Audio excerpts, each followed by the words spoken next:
Jaya Radha Madhava Kunja Vihari. Jaya Radha Madhava Kunja Vihari. Gopi Jana Vallabha Girivaradhari. Gopi Jana Vallabha Girivaradhari. Gopi Jana Vallabha Girivaradhari. Gopi Jana Vallabha Girivaradhari. Dasodanandana Bhajan Jana Jana.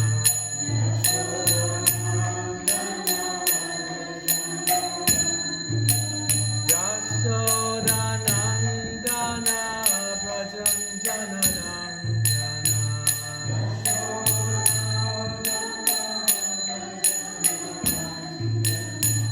Jamuna Tira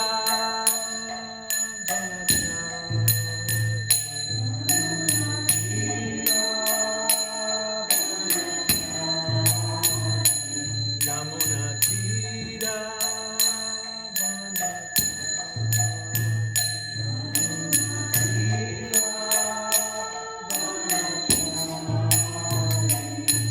Jaya Radha Madhava Kunja Vihari. Jaya Radha Madhava Kunja Vihari. Gopi Jana Vallabha Girivaradhari. Gopi Jana Vallabha Girivaradhari. Dasodanandana Bhajan Jana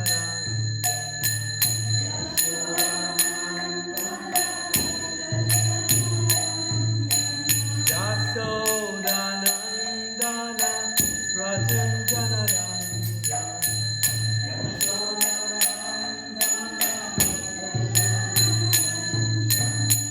Jamuna Tira Vanachari.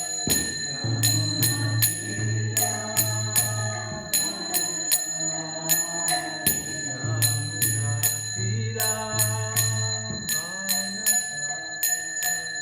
Jamuna Tira Vanachari. Jaya Radha Madhava Kunja Vihari. Jaya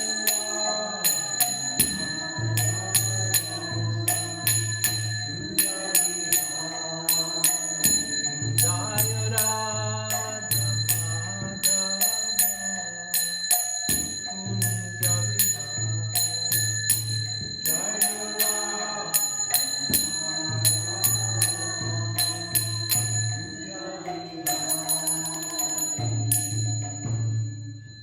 Prabhupada ki jai, Srimad Bhagavatam ki jai.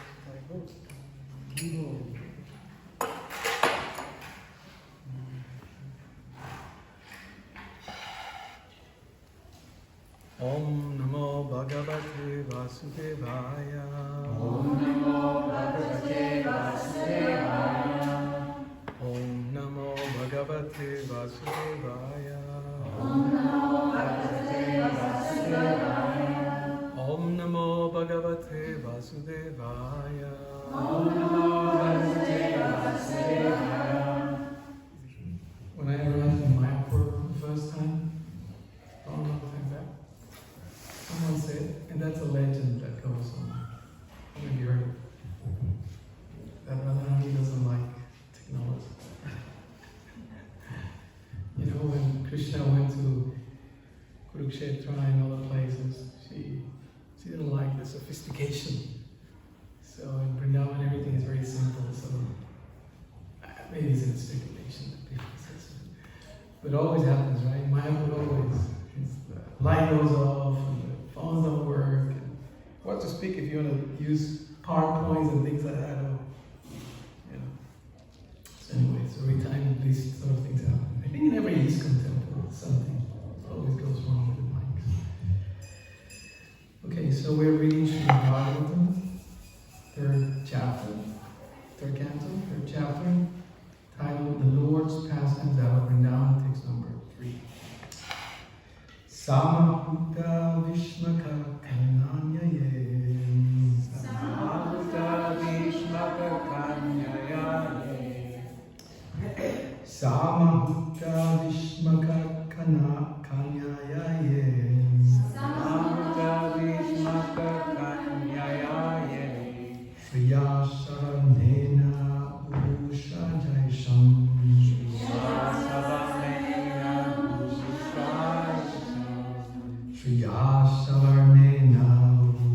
Jaisham.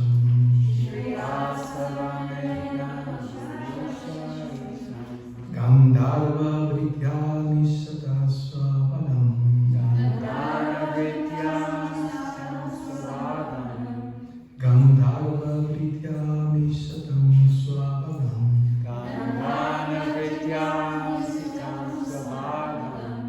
Jare Padam Murni Tadat Suparnam. Jare Padam Murni Tadat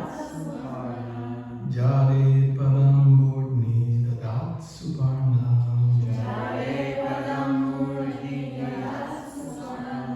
Samahutta Vishmaka Kanyaye. Shriya Savarnena Urusha Jaisham.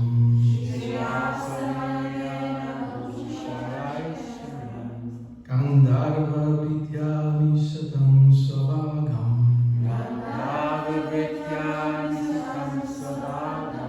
Jare Padam Murni Tadat Suparnam.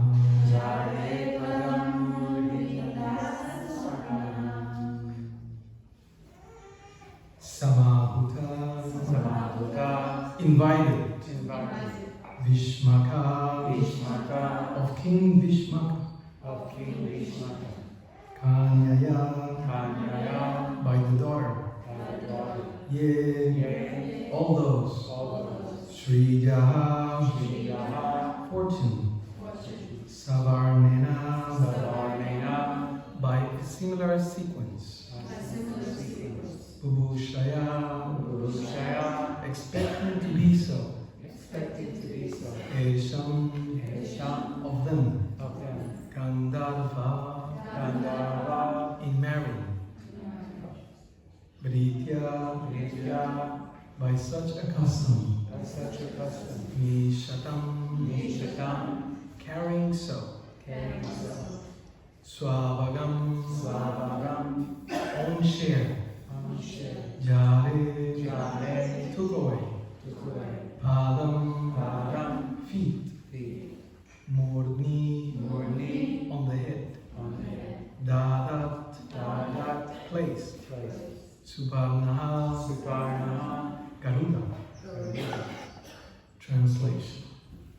Attracted by the beauty and fortune of Rukmini, the daughter of King Bhishmaka, many great princes and kings assembled to marry her. But Lord Krishna, stepping over the other hopeful candidates, carried her away as his own share, as Garuda carried away nectar. Please repeat. Attracted by the beauty and fortune of Rukmini,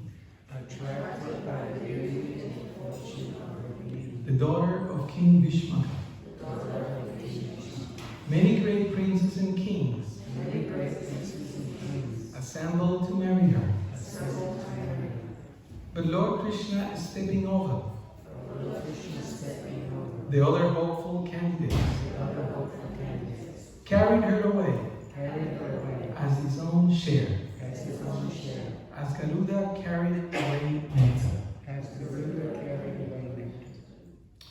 Purport by His Divine Grace, A.C. Bhaktivedanta Swami Prabhupada Ki Jai. Princess Rukmini, the daughter of King Vishwaka, was actually as attractive as fortune itself, because she was as valuable as gold, both in color and in value. Since the goddess of fortune, Lakshmi, is the property of the Supreme Lord, Rukmini was actually meant for Lord Krishna. But Shishupal was selected as her bridegroom by Rukmini's elder brother. Although King Vishwaka wanted his daughter to be married to Krishna, Rukmini invited Krishna to take her away from the clutches of Shishupal. So when the bridegroom, Shishupal, came there with his party with the desire to marry Rukmini, Krishna all of a sudden swept her from the scene, stepping over the heads of all the princes there. Just as Garuda carried nectar from the hands of the demons. This incident will be clearly explained in the 10th canto.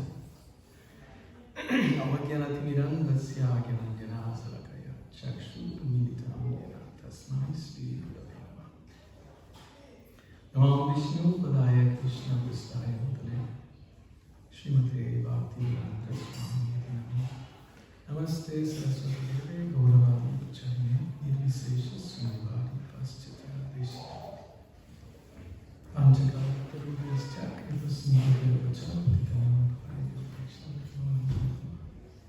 Jai Sri Krishna Chaitanya Nityananda Shri Advaita Gadadhara Sri Gaura Bhaktivinoda Hare Krishna, Krishna Krishna, Hare Hare, Hare Ram, Ram Ram, Hare Hare. Attracted by the beauty and fortune of Rukmini, the daughter of King Vishwaka, many great princes and kings assembled to marry her. But Lord Krishna, stepping over the other hopeful candidates, carried her away as his own share, as Garuda carried away nectar on Dasa. So this chapter, it's called The Lord's Pastimes of Great Help. And we're reading in a very summarized way how the Lord performed so many extraordinary acts. He is not equal to anyone, not even Rama nor Shiva. It's an offense to consider him equal to demigods. Like, what to speak of us humans? So, this is like a preview of what's coming, the 10th canto. It's like a trailer. It's coming soon. You know, the movies are out there, billboards everywhere. The buses are painted. It's coming soon. It's a big thing happening. So, Uddhava in this case has the duty, shall we say, in the whole script of the Bhagavatam to give us a glimpse of what's coming. And what's coming is that, as the Puranas explain, that the 10th canto will manifest Krishna's face. So we will be able to see Krishna face to face. But before that happens, we need to understand a few things.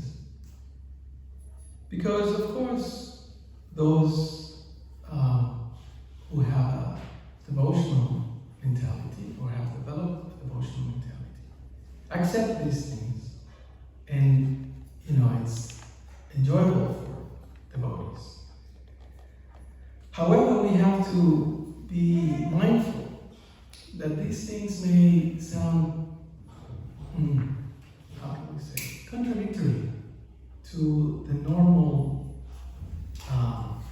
criteria of human behavior. Right?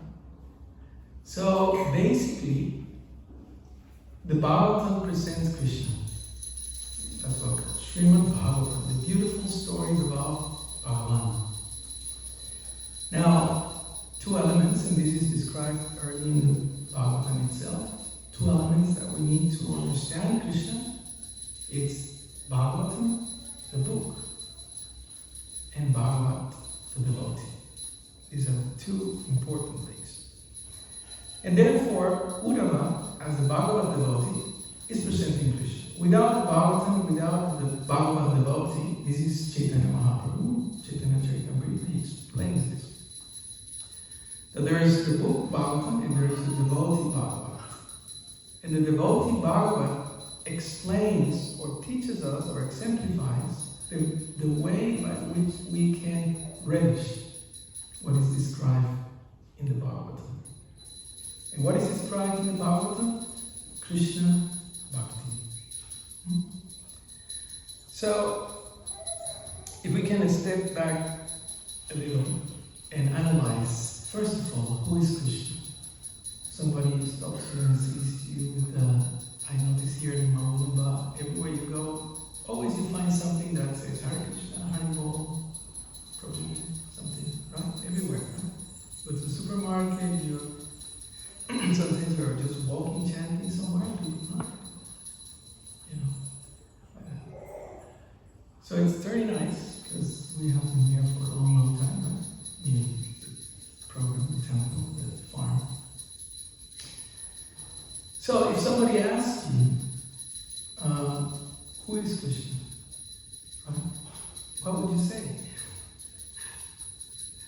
I remember the early days when I joined, and that initial enthusiasm we have when we joined the movement. And we want to bring everyone, shape up everyone, put tilak on everyone's forehead.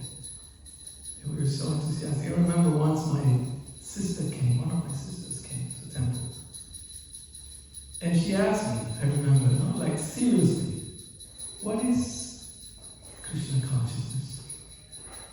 And I remember that moment because I was so keen on making all my family devotees, all my brothers and sisters, that I had so many thoughts flushing to my mind, my brain.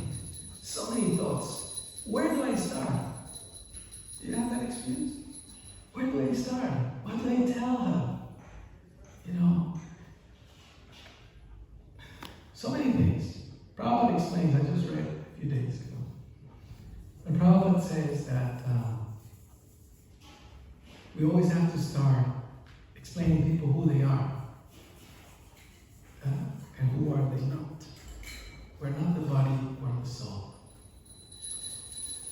However, I remember clearly that it's like bottleneck, like a traffic jam.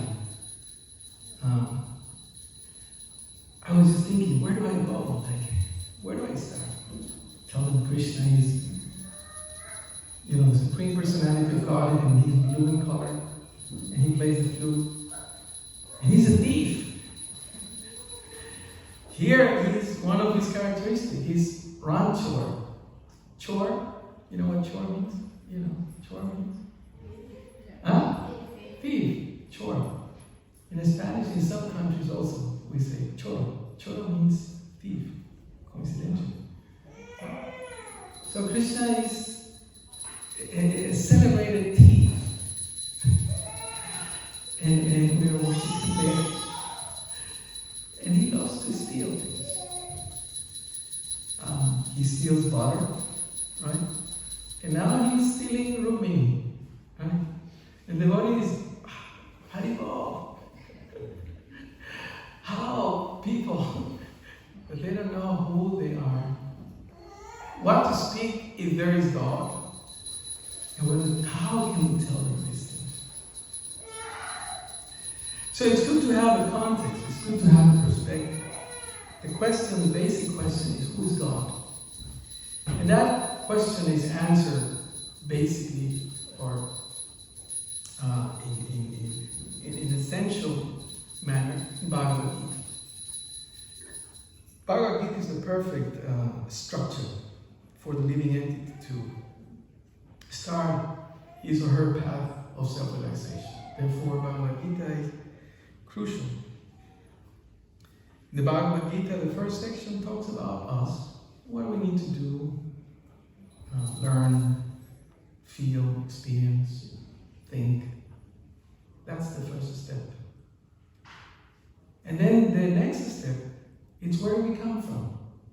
source of everything. Right? So first is my identity. Then where do I come from? Okay, I am spirit. Okay. I don't die. That's great. Thank you very much. I'm not the body. I'm not the mind. Right? I'm eternal. I'm full of knowledge, full of bliss, theoretically. Yeah? But where do I come from? Where's my source? So the Gita explains, everything comes from me. Aham bija pita pita. Aham sarvasya prabhu. He says I. Aham means I. I manifest spirit. Right? In chapter 8, text number 9, I believe, Krishna explains there are 9 ways to think of him. Right? Do you remember that? Gita fans, the students? 9 ways. I always forget most of them. The smallest, right? Paramatma. What else? Anybody else? Even if you remember the verse, how else Krishna says that we need to think of him in certain ways? Anybody? As a friend? Yeah. That's deeper.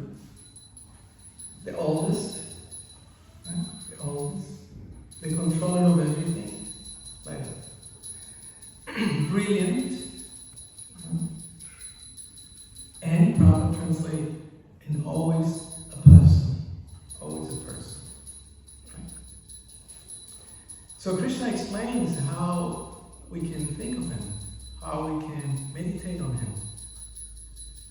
So, and at the end of the Gita, he explains how can we get out of this prison. In this prison we are sentenced to get old, to get sick, to die, and all these things. And then repeat. Born like that. So, Bhagavatam is different. Not different, deeper, or higher, should we say. Bhagavatam explains and begins actually, as Prabhupada explains in the introduction, targeting the absolute truth. You see, in the Bhagavad Gita, Krishna presents himself as God, Ishvara. That's the basic idea. But Prabhupada says in the very first line of the introduction of the Bhagavatam that Srimad Bhagavatam targets the absolute truth. The absolute truth is higher than the concept of God. God is, if you can use a Sanskrit word, is Ishvara. He's a controller. But the absolute truth means the enjoyer of all his energies. Okay? In Bhagavad Gita, basically Krishna explains there are 2 energies, material and spiritual. Bhumirapo, Anabhava, Kama, etc. Right? And there's another energy, spiritual energy. You, us, the living entities. And above them both, it's me, the Supreme. That's the symbol. That's the basis. But in the Bhagavatam, it is described the rasa, or the exchanges of flavors, the relishing of those flavors between Krishna and his devotees. That's why he's so elevated. Bhagavatam is, topmost. So, the very beginning of Bhagavatam explains that Krishna is a person. Right? What's the first line of the Bhagavatam? Om Namo Bhagavate Vasudevaya. And that's why we repeat it every day, right? 3 times before starting. Om Namo Bhagavate Vasudevaya. I think that tradition in the West is lost, but it was there many years ago. But in India and in Asia, it's still very prevalent. When you introduce yourself and when you sign your name, you write S-4O, which means son of. Son of. S-4O. And then you put the name of your father. Right? So in the same way, when it is said Vasudevaya. Vasudevaya refers to two things. One, this is Krishna. There are many Krishnas, right? Many people we call Krishna, but this Krishna is the Krishna who is the son of Vasudeva. So he's a person. From the very onset of the Bhagavatam, we're not just talking about some concept or some light, some energy. We're talking about someone. And that someone, like every someone, has a father and a mother. And that father is Vasudeva. Right? So as Prabhupada explains in his classes and his commentaries, Vasudeva also refers to the source of everything, sustainer of everything. So he's a person, right? Like us, in the supreme sense. But it also happens that he's God.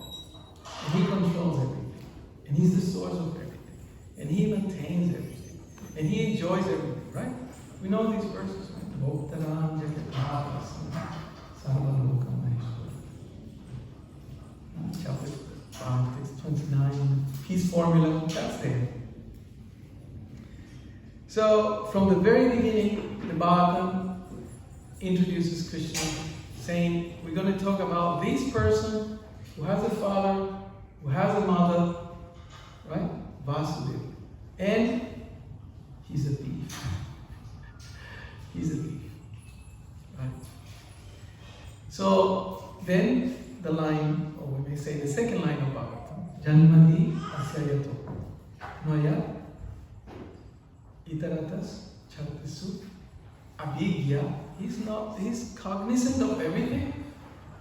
And very important, the last line, the last word of that line is Swara. Swara means independent. Independent. Free. Sometimes when you are in India and then you see these political rallies, amongst all the things that they shout, one of the words that they always say, Swara, Swara. Actually, I think that was a chant of Gandhi, if I'm not mistaken. Independence, independence, independence. And Indian Independence Day is a big, big thing. A big thing, right? So Krishna is independent. What does independent mean?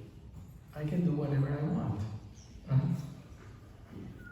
I don't know if we can link it with the adolescent mentality. I can do whatever I want. What is the most common word for an adolescent, at least in the West? What's the common word for adolescents? Those who are fathers or mothers? You remember your good old days? Huh? What's that? Rebellious? Yeah, but what is the typical line for adolescents? And when the parents come and tell them, don't do this, clean your room, don't go out, come, blah, blah, blah. What do they say? I want to be on my own. Yeah, but one word. It's just a sutra. It's like the Vedanta Sutra. One word. So you forgot. Whatever. Yeah? Whatever. I don't know. I said, you say whatever you're proud of. Don't say that. Say anything else, but don't say that. It's traumatized by that word. So that's the tendency. Whatever. But Krishna can do, actually. He's the only one who can do whatever. Because you may do whatever you want, but then you have to pay. So here, this aspect of independence, in several of the pastimes, where Krishna did whatever he pleased. Now, we may say, okay, so, he didn't have the right to do that. He was already offered in marriage to Shishupal by her brother Rukmi. That's a whole other story. That will be explained, as Prabhupada says in the 10th canto. But actually, Rukmini is as the goddess of fortune, right? And therefore, if some of you remember in the good old days when we used to go out, everyone in the temple, and distribute books and collect and sell whatever you could sell to pay the rent or to pay the mortgage and to pay for all the expenses. In those days we were externally or apparently very, very poor in many places, in most places. And the line that our leaders used to use was, we need to, who remembers this? Maybe some of you are too young to remember this. We need to save Sita from Ravana. Remember, we have to rescue Sita from Ravana. Sita! We have to rescue them. Right? So every bit of Lakshmi, as we call, that we could collect from the karmic demons who have taken Sita and want to enjoy her, just like Ravana. I remember my temple leaders, how they used to fire us up. Boys and girls, everybody out. Collect and sell and get as much money as you can. So that was the concept that people are trying to enjoy in a demoniac mentality. Sita, Lakshmi, fortune, without being conscious, without acknowledging who does she belong to, right? And therefore, Rumini, as the goddess of fortune, is taken by her rightful proprietor, right? It's mine. I remember when I joined the ashram, there was incredible characters in the ashram. And I remember that one of my senior devotees, he used to say, because detachment was emphasized, right? You have to detach. Detach your beautiful hair.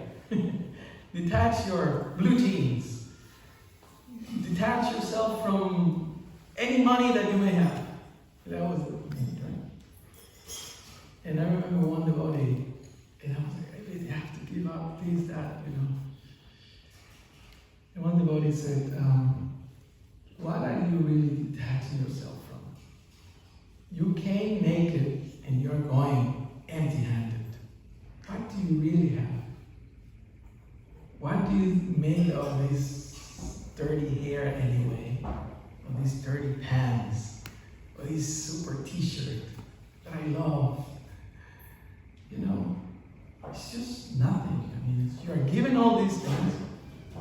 You don't really own anything. I remember it was like, oh wow. Good to know why you do things. Otherwise you just do mechanic. So going back to the purpose of Bhagavatam, the Bhagavatam brings Krishna. Right? From the very beginning. From the very beginning. And if we read carefully the first three purports of Srila Prabhupada's first canto, the first three purports of the first canto, so powerful, so deep. He's inconceivable. He's independent, he's inconceivable. And then let's remember, out of the 9 things, or the 9 ways in which we can remember Krishna, and generally we have a bit of an exercise or kind of a game, and we read them, and then everyone has to go selecting one, the one that you, the one that I favor out of those 9 ways that he tells Arjuna how to think of them is always a person. He's a person, right? And we have personal contact, right? And you have personalities, right? All of you, we all are different, right? I don't know if there, psychologists say that it's impossible that 2 people are exactly the same, right? Feels like snowflakes, supposedly. Cannot be exact, something like that. But we all are different. So in the same way, Krishna is different. That's why Prabhupada always used to express this supreme personality of Godhead. Supreme personality of Godhead. Even that, I guess we can, discuss. And all of you can give your opinion for hours. What does it mean that he's a person that you can touch, that you can talk to, and he will talk back to you? That's what it means. And how do you realize that he's a person? Realize means that it's a reality. When you realize something, it's like, oh, this is real. How do we realize that? So the Bhagavatam explains from the very beginning that the only way that you can realize, and what is it? The Krishna book. One of the acharyas of Kali Yuga, as some of the seniors say. George Harrison, one of the Beatles. He writes in the introduction. Remember what he says? How's that saying? Everyone's looking for Krishna. Yeah. Some know it, some don't know it. Yeah. And then he says what is it? How's it saying? All you need is love. Oh, you have a guitar, we can start here. Stronger. The sweetness is in the pudding. How's that saying going? Taste. The taste or something like that? Something, yeah. The proof. The proof is in the The pudding. pudding is in the taste. Yeah, something like that. Anyway, you know what I'm saying. Right? So when these magicians called the cooks, they cook something, I don't know how they do it. It's like, I'm so lazy, Prabhupada said, lazy man cannot cook. So when I see how my wife knows, they do these wonderful things, I'm like, how do you do it? It stays all together and tastes so good and looks so good. But you have to taste it. If you don't taste it, right? I always tell this story, but Prabhupada once was given sweet rice in Los Angeles. It was a tradition. Even if you go now to the Los Angeles Temple, I went there maybe 3-4 years ago, and they have the practice that since Prabhupada's days. So the morning program ends, like at the end of the class, so everybody walks out, and there's one devotee with a bowl or a tray, or both, of Maha. I mean, this is Rumini, yeah? Right? Dwarkadish, right? That's there, that's her place. And wonderful things about that temple. It's an incredible temple. So the devotees give you, and they fight for that. Sometimes the temple president, sometimes the swamis, and they're giving that because it wasn't standard practice when Prabhupada was there. So Rumini Dwarkadish temples, Mahaprasad is like a super uber, item. And anyway, and it started from Prabhupada's times because he said he wanted to establish the standard of deity worship from that temple to around the world. So at some point somebody brought some sweet rice. It's a story. So they gave Prabhupada sweet rice, and Prabhupada immediately honored. As soon as somebody offers you prasad, the standard practice is you honor immediately. Right? Not that, I don't feel like today. Mahaprasad should be honored immediately. So he took. What happened? That instead of sugar, they have put salt. Right? And then the world stopped. The whole ISKCON world was stopped at that point. And Prabhupada, when he got upset, because something like that, then the devotees knew it was coming. It was like, here, when the storm is coming, pick up your clothes, take shelter, because it's coming. And then Prabhupada turns and says, who did this? And then, I don't know, but some young girl or something had a coat thing. I don't know, I forgot exactly what she said. Krishna, she said, she's not. And then Prabhupada says, no, your stupidity. Because actually, it is said that the worst thing that you can do, you can offer many, many things to Guru and the deities, but the worst thing that you can give to the Guru is blood. I don't know if you heard about this. It's very offensive. It's what, sorry? Blood. Okay? Can't even imagine that. So salt mixed, or milk mixed with salt, it's very offensive. I heard this from senior monks. Very offensive. So anyway, the point is that Srila Prabhupada, he knew what Krishna liked. There are pastimes where there is anecdotes of Prabhupada saying, I think it was Tamal Krishna Maharaj, that he said, I'm going to teach you the what do you call the recipe that Mother Yasoda uses to cook for Krishna. I forgot what was it. I don't know, samosas or something. I don't know. I'm not a cook, so you can tell. Kurma Prabhu, I remember, tells all these stories. So, Srila Prabhupada knew what Krishna wanted. And as many of Prabhupada's disciples will recall, whenever people were in the presence of Prabhupada, there was something special. There was something in the atmosphere. In those days, the books were not even there. These books were not produced. There was only this, the first canto. Not even Bhagavad Gita. Right? Not the Bhagavad Gita, because the Bhagavad Gita was produced later. But there was Prabhupada. And Prabhupada had Krishna consciousness so evident that even non-devotees could perceive. There was something special in this saintly person.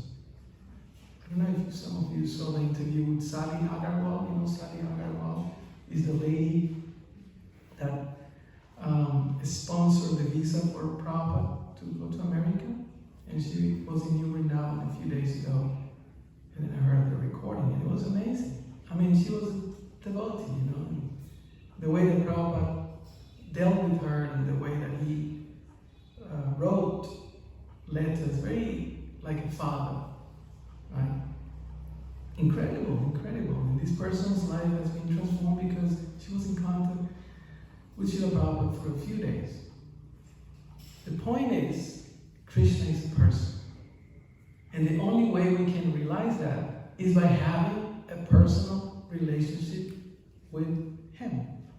Right? And the only way that that can happen is by having a personal relationship with someone who has a personal relationship with Krishna. It's called parampara. Right? So if we can be in association with someone that has that realization that Krishna is a person, right? And as a person he has likings, as a person he has dislikings, right? And then you know what his likings are and you know what his dislikings are. And then you can live your life abiding by those parameters. That's called love. Right? And that Prabhupada explains in the third purport of the Srimad Bhagavatam, third verse. He talks about rasa. He says this whole world is moving rasas. If you think about it, you know, it's all relationships. You know someone, you like someone, maybe you don't like so much someone else. There are many people that you know, there are most people that you don't know. It's all relationships. It's all relationships.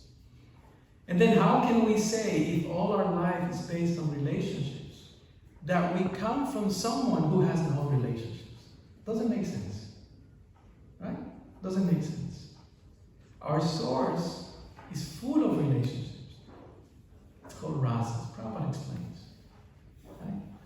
So the important thing here in this pastime is to understand that Krishna is a person. Krishna is independent. Krishna is the rightful owner, enjoyer, and best friend of everybody. And therefore, the most logical thing to do is to try to have a personal relationship with Him through His devotees. And what's happening here, we mentioned this a few weeks ago, is that Uddhava is opening his heart. And what do we find in Uddhava's heart? Krishna. There are 4 things that we are meant to learn about Krishna. His name. What else? His Character, his form, name. His form. Name, form. What else? Qualities. Pastimes and qualities. Right? The name, it's like you have a brand or watch or, computer or something. The name, yes. And then you can recognize, like cars. You see, oh, that's a this and that brand, shape. Right? And how does it operate? Even a machine has characteristics. So in the same way, Krishna has a certain personality. He does things in a certain way. He teaches in a certain way. He relates in a certain way. And I can guarantee you one thing, and that's something that sometimes we don't reflect enough. He has dealt with you in a certain way. And you are here, we all are here, because He did something in our lives to bring us closer. Come on. Okay? So, we're going to stop here. That's the sign from the Devatas. If there's any questions or comments about this, please.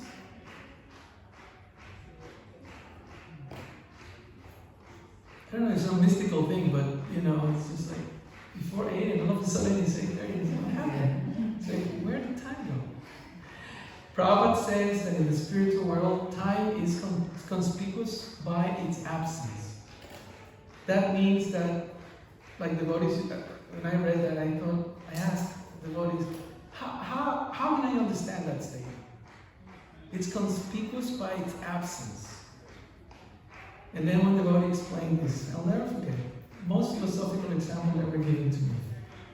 That means you can eat a gulab jamun forever. I said, okay, I got it. I said, okay, I understand. So whenever you're enjoying something, and then you think, oh, I hope this ice cream doesn't end ever. That's the spiritual world. Being with Krishna, being with these devotees, your best moments in your spiritual life, they can last forever. Eternally. That's what it is. So sometimes time is just...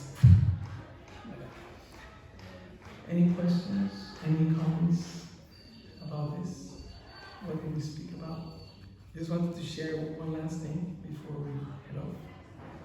I just was hearing some classes to prepare for this one, and one devotee says, you know how many years Krishna is spent in Vrindavan? Anyone remembers? 10. How many years he spent in Mathura? 18. Alright? And how many years he spent in Dwaraka? With Rumini. How many? 100. And the devotee was saying in his class, therefore, Rumini is more fortunate. Why? Because she was able to spend the most time with Krishna.